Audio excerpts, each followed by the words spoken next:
Hello everyone, NinjaNick333. We are here with another league challenge. This is round one of a league challenge that happened in East Greenbush, New York at another Flipside Gaming, much like the the one that we just had previously. That was at the other Flipside Gaming location in Clifton Park, New York. So we have our buddy Scott here on the left. He is on the Arceus Duraludon deck that Alex Shemansky played to a first place finish at EUIC.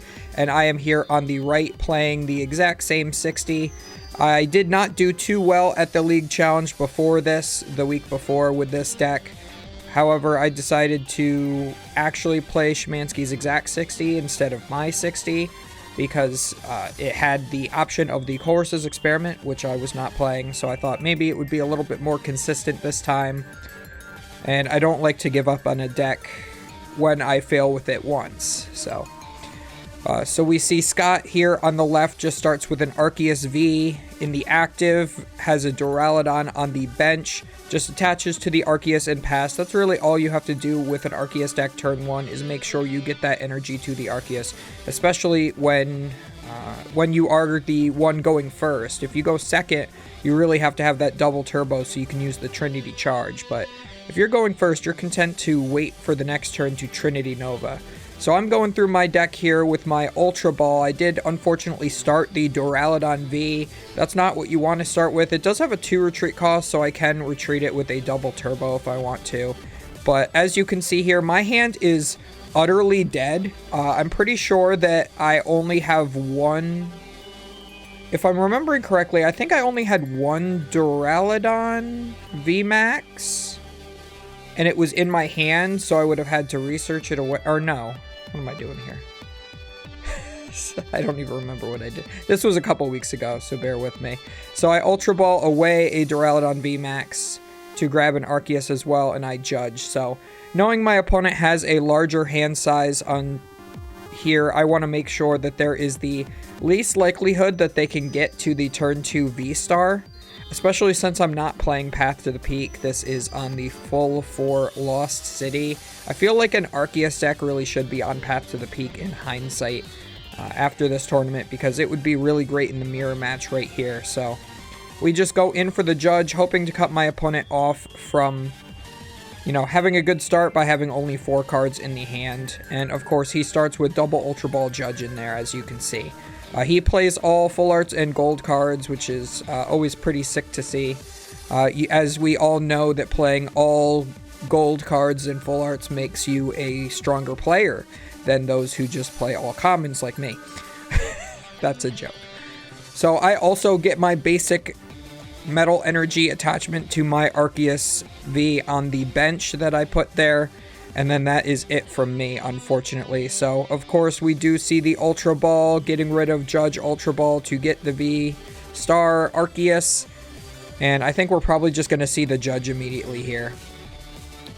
So, I did have a research of my own in my hand, so hopefully I don't dead draw off of this 4, like I tried to do to my opponent the turn before. So, here, all that Scott needs is a double turbo, and he's pretty much off to the races here. And even if he doesn't draw that off the 4 cards for this judge, he can always Starbirth for it. So the Arceus V-Star, for those who don't know, has a V-Star power, which is an ability, a once per turn ability, or once per game ability, where you can search your deck for any 2 cards, put them in your hand. So if he can get them off this judge, the double turbo that he needs, he won't actually have to Starbirth necessarily. But it looks like he does not get it. So in order to attack this turn, he will have to use his Starbirth, flipping over that nice Pikachu League Magnet that he's got there that he's using as a V-Star marker. So yeah, he's deciding to go ahead and do that. He will grab the double turbo here, and it will allow him to charge up any of the bench Pokemon that he has here. So the Duraludon V, or if he wants to bench that Alolan Vulpix V as well, he could always charge to that. He can't charge to the Radiant Gardevoir because that's not a Pokemon V. Arceus V-Star's Trinity Nova can only put energies onto V Pokemon in play. So I'm going to have 180 damage already on this Duraludon V going into my second turn. and I'm just going to hope that there is some way that I can switch this thing out. It won't be a reliable attacker, so I'm going to have to find something else to put on my bench to charge up instead of that. And now that I'm already down one Duraludon VMAX in my discard pile, I probably don't really want to go into that. And I can see already I have a Drapion in my hand, so that's not a good card to draw into. That's something I'd rather Lost Zone with my Colress's Experiment if I have the option to. Looks like Scott is going to bench a second Arceus V here, which I think is a good idea. He could always put like a metal and a fighting to his Duraludon, and then another metal or something to, or just the water to his Arceus. And that way he has the option to Sharon's Care his active into the other Arceus and then attack again. Or, as we can see here, it looks like he's just charging up the Duraludon completely, which isn't that bad either.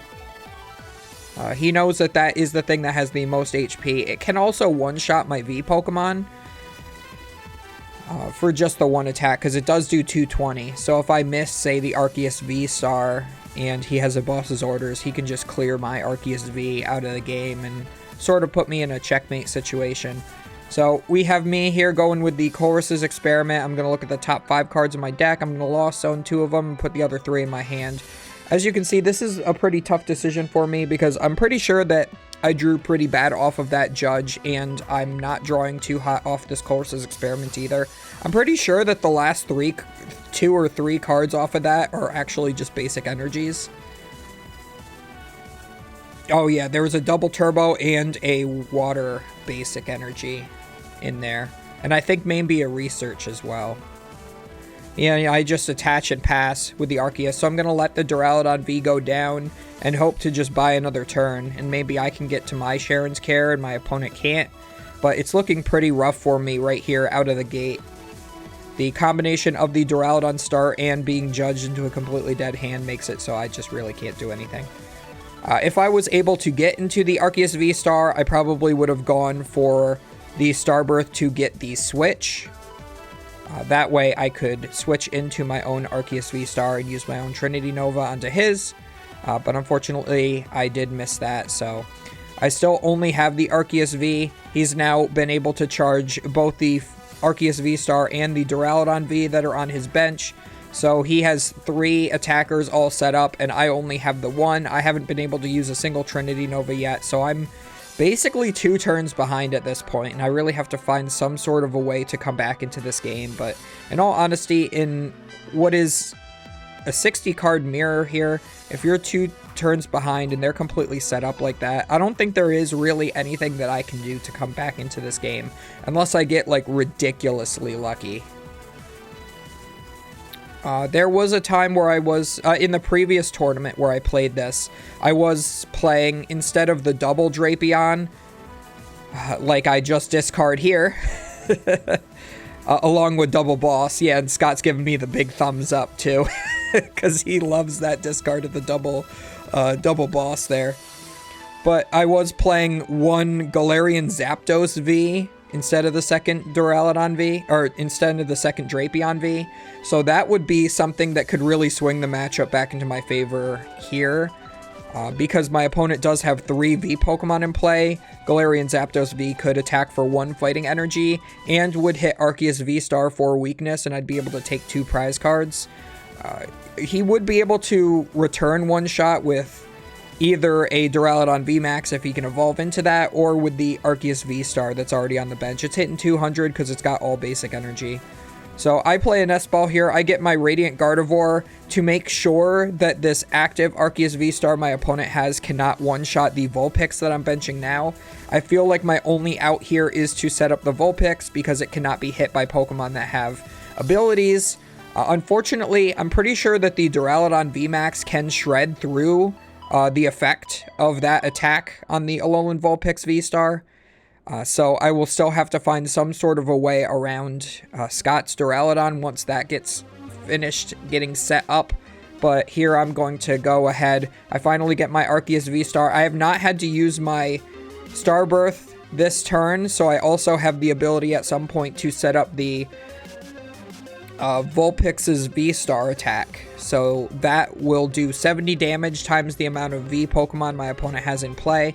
So I could use that to hopefully finish off an attacker at some point as well. But we're just going to have to see. So right now my plan is to use the Vulpix V-Star in order to take down the 2 Arceus and just hope I can maybe judge my opponent so that they never get to the Duraludon VMAX. And that's really my best course of action right now. But the Duraludon V itself can just hit for like 140 and take 30 less, I believe. And it does not have an ability, so it would still be able to go through my Vulpix. So I'm just I'm just grasping at straws here at this point, trying to figure out any sort of way that I can come back into this game. And of course, Scott judges me again. I look through my discard pile to see... Oh, yeah. So I forgot. So we completely forget about the Lost City the entire match. Except for that one turn, I remember that my Duraludon was supposed to be Lost Zoned. I'm pretty sure that there are other knockouts that happened in this match, and we never put those Pokemon into the Lost Zone. But neither of us have any recovery for Pokemon anyway, so that won't matter. But technically, that is important to note. I make the joke over the course of the whole tournament between me and Scott that we should be playing Cramorant because of how many cards we keep getting into the Lost Zone with our Colress's experiments. And you'll see that in another round. This isn't the only round Scott is featured in. But there is one time he has like 4 or 5 cards in Lost Zone, and I keep telling him over his shoulder, I'm just like, come on, put down your Cramorant. It would be really good right here. He's like, you know what, it would. I'm like, yeah, it's your 7th prize card, unfortunately. So he's going to retreat here because he does not want me taking the prize card on the Arceus V-Star if he can't avoid that. So he is going to attack with his fresh one. And he's going to look through his deck to see if he wants to charge any more energy. He decides not to. I think that that's perfectly fine. You'd rather keep the energy in your deck in case you need to maybe retreat another Pokemon at some point. I think that it would be fine to just put maybe 1 energy onto the Arceus V-Star. But that's just me. I don't think that really makes any difference either way. I don't think he plans on attacking with that benched V-Star anymore anyway. But if he were to, say, take damage on his active and then Sharon's Carrot up, he wouldn't really be able to attack with that other Arceus V-Star again unless he were to, you know, have double turbo already in hand. So here I go researching again. That's a 3rd boss's orders to the discard pile along with my other Duraludon V. And here I just get yet another unplayable hand. I have, double turbo, judge, research. Colress's experiment. Like, I just draw a hand entirely of supporters here. An Arceus V. Yeah, Arceus V double turbo, and then just all draw supporters. So I've got my 2nd double turbo here to my active, because what I was trying to do here was I attached the double turbo to the active so that I could retreat it and not lose the energy I needed to attack with it. But the problem with that is I did not draw into the Vulpix V-Star that I was looking for this turn. I really wanted to attack with that instead so I could be protected from the Arceuses and force up that Duraludon.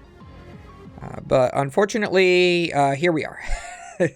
I have the very scared, tiny, frail Vulpix on the bench. My only attacker in the active with 180 damage on it. Gonna get finished off by this Arceus here.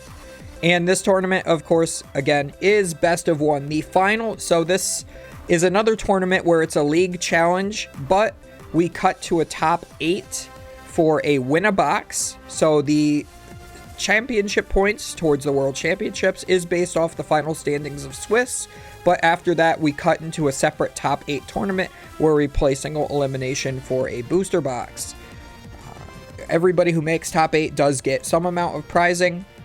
But the finals is best of 3 for the full box. I think it's like 13 or 19 packs or something like that for 2nd place. It's always depending on how many people showed up for the tournament. So here we go. I promote my Vulpix V, which can, I think, only do like 100 or something with the 3 energy on it. So here I go and I Raihan to my Luminion to try to set up a 2nd attacker to get my Vulpix V-Star here.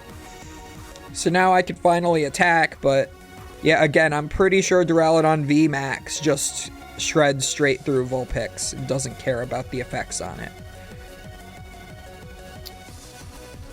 So yeah, my opponent has also already taken 4 prize cards. I have not taken a single one yet. He's got plenty of damage across his board. Would be really great if I could get to 10 cards in the Lost Zone, play a Sableye with Psychic Energy down, but, you know. Yeah, just hit for 160, and he just bosses Luminion for the game, and that's it. He could have even just attached a Choice Belt, I think, to his active and been able to take the game that way. So either way. So that's the game. This is kind of what happens when I show up on my own camera, is I brick City. So yeah, that's I got last place in this tournament, below the guy who played Dondozo, which was my only win for the day. So there's that. I don't think that I did anything wrong in this match. It's just the cards just weren't in my favor, and that's how mirror matches go sometimes. It's like whoever starts off hotter, especially in an Arceus mirror like this. So I hope you guys enjoyed. As always, do not forget to hit those buttons, just like up above is reminding you here, the like, the comment, the subscribe, all that good stuff to help that YouTube algorithm, because he is always hungry. And we will see you guys for the next round.